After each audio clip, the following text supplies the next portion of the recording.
ముఖ్యంగా అసలు మీరు మిస్టర్ రాము అనే పేరుతో తీసిన సినిమాలో మీరు హీరో అని ఎవ్వరూ డిక్లేర్ చేశారు. మరి మీరు హీరో అని ఎందుకు అనుకున్నారు?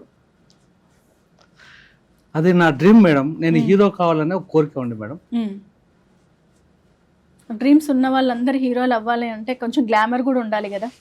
గ్లామర్ నాకేం తక్కువైంది మేడం. నేను మహేష్ బాబు కంటే అందంగా ఉన్నాను బ్లాక్ లో. అని మహేష్ బాబు పక్కన నిలబడితే మనం మాట్లాడితే ఎలా ఉంటది అంటారు? గంట సేపు ఎండలో నేను నిలబడతాను, మహేష్ బాబు వచ్చి నా పక్కన నిలబడమను వెళ్ళిపోతుంది. వాళ్ళు కూడా షూటింగ్ ఎండలో నీడలో అన్నిట్లో కలిసి చేస్తారు కదా. ఏంటి ఈ స్టేజ్కి వచ్చిన అట్లా కాదు కదా మేడం.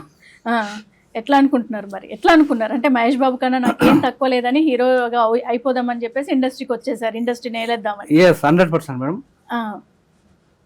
ఇంకొకటి నాకు ఒక చిన్న డౌట్, మీ ఇద్దరిలో హీరోయిన్ కమిట్మెంట్ అడిగిన వాళ్ళు ఎవరు?